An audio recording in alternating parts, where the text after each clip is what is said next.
Hi friends, welcome to Annam's Recipes. இன்னைக்கு Chettinad vegetable biryani எப்படி செய்யலாம்னு பார்ப்போம். இந்த செட்டிநாடு வெஜிடபிள் பிரியாணிக்கு நாங்கள் மிளகாப்பொடி அந்த மாதிரிலாம் போட மாட்டோம். ஃப்ரெஷ்ஷாக ஸ்பைசஸ் அரைச்சி தான் போடுவோம். அதுக்கு ஒரு மசாலா அரைக்கணும். அதுக்கு என்னென்ன தேவைன்னு பார்க்கலாம். ஒரு ரெண்டு சில்லுன்னு சொல்லுவோம் இல்லையா, அந்த அளவு தேங்காய், அரை ஸ்பூன் சோம்பு, ஒரு 10 மிளகு, கொஞ்சமாக பட்டை. இதோட அளவுகளெல்லாம் நான் டிஸ்கிரிப்ஷனில் கொடுக்குறேன், பார்த்துக்கங்க. 2 கிராம்பு, 2 ஏலக்காய், ஒரு 1/4 டீஸ்பூன் கசகசா, 5 பச்சை மிளகாய். நான் இன்றைக்கி 1 டம்ளர், அதாவது ஒரு ஆளாக்கு சீரக சம்பா அரிசியில் இன்றைக்கி பிரியாணி போட போகிறேன். அதுக்கு தான் இந்த அளவு. 5 பல் பூண்டு, அரை இன்ச்சு இஞ்சி, இது எல்லாத்தையும் சேர்த்து இந்த புதினா, ஒரு கைப்பிடி புதினாவோட அரைச்சிக்கணும். கொத்தமல்லி வேணும்னா நீங்கள் சேர்த்துக்கலாம். நான் இன்றைக்கி புதினா மாத்திரம் போட்டு அரைச்சி தான் பண்ண போகிறேன். மற்ற பொருட்கள்லாம் என்னென்னு செய்யறச்சே பார்க்கலாம். இஞ்சி, பூண்டு, தேங்காய், சோம்பு, மிளகு, பட்டை, கிராம்பு, ஏலக்காய், கசகசா, இந்த பச்சை மிளகாய் கூட ஒடிச்சு போட்டுக்கோங்க. சில சமயம் சரியாக அரைப்படாது. இந்த புதினாவையும் இதில் வச்சு அரைச்சிக்கலாம். இப்போ அந்த மசாலா அரைச்சாச்சு. இந்த அளவுக்கு அரைச்சிக்கணும். ப்ரெஷர் குக்கர் வச்சுட்டு இதில் 2 டேபிள் ஸ்பூன் அளவுக்கு எண்ணெய் ஊற்றிக்கணும்.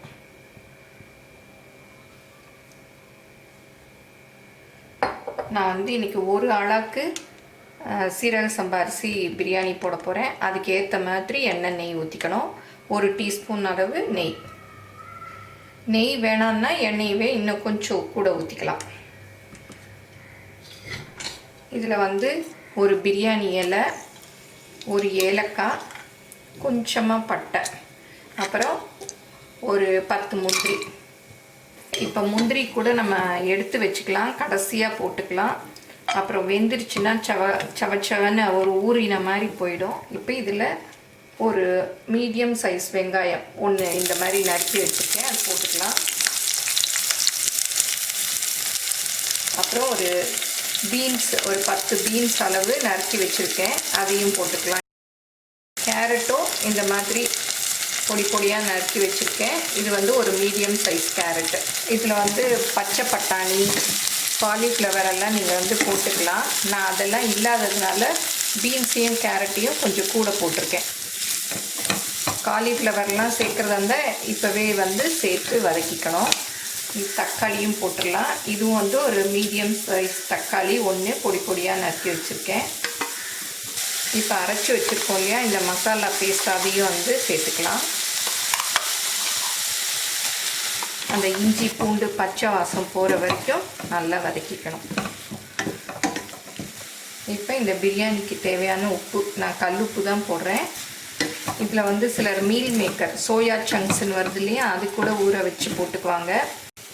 சீரக சம்பா அரிசி நல்லா 2 தடவை கழுவிட்டு 1 டம்ளர் அளவு ஒரு 15 நிமிஷம் ஊற வச்சுருக்கேன். அதையும் இதில் போட்டுக்கலாம். லைட்டாக மிக்ஸ் பண்ணி விடுங்க. இப்போ ஒரு ஆளாக்கு அரிசி போட்டேன். இதுக்கு 2 ஆளாக்கு தண்ணி அளந்து வச்சுருக்கேன், அதை அப்படியே ஊற்றிக்கலாம். இது நல்லா கொதிக்கவும் குக்கரை மூடலாம். நல்லா கொதி வந்துருச்சு. மெதுவாக மிக்ஸ் பண்ணி விட்டுட்டு குக்கரை மூடி ஒரு 2 விசில் விடலாம்.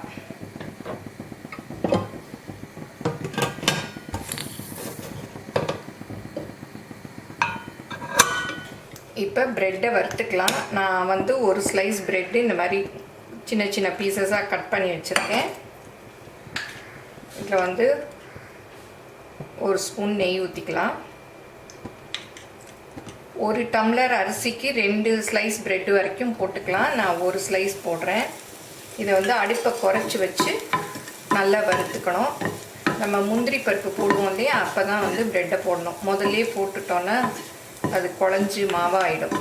இந்த அளவு ப்ரௌனாக ரோஸ்ட் பண்ணால் போதும். இப்போ அடுப்புலேருந்து இறக்கிடலாம். இப்போ ப்ரெஷரெல்லாம் போயிடுச்சு, திறந்து பார்க்கலாம். பாருங்கள், சூப்பராக ரெடி ஆயிடுச்சு. இதில் 1 டீஸ்பூன் நெய் ஊற்றிக்கலாம். நல்லா கொஞ்சம் வாசமாக இருக்கும்.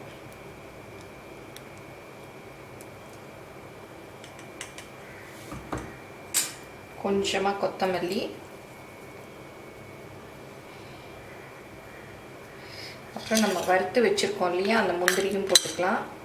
பிரெட்டு வறுத்து வச்சுருக்கோம் இல்லையா அதையும் போட்டுக்கலாம்.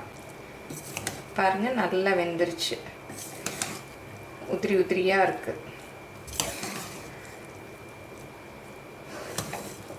அடியிலையும் பாருங்கள் ஒன்றும் பிடிக்கலை.